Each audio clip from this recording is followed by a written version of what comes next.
This video, I am going to show you on how you can use an agent workspace in Zendesk.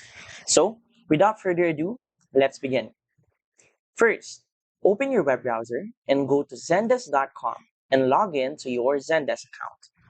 Now, create a new ticket by clicking right here on Add. Then, from the drop-down menu, click on Ticket. Now, as you can see, this entire surface or interface is your agent workspace. On the left panel, you have the requester, the assignee, followers, and then you can even set your tags, the type, and the level of priority. You can also set the intent confidence, language, sentiment, and the other details right here. On the middle is your conversation. This includes all the subjects, including the requester and all the assignees.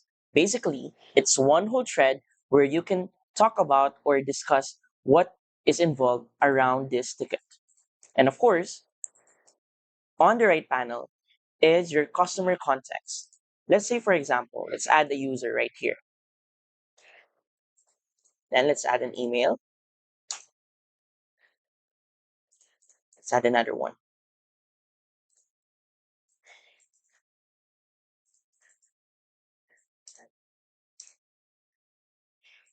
Now, all the details of that requester would be shown here on the left panel, so you can see.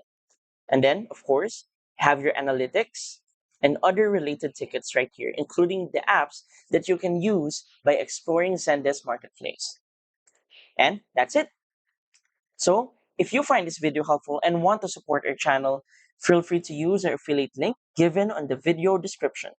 Thanks for watching, and I will see you in my next video.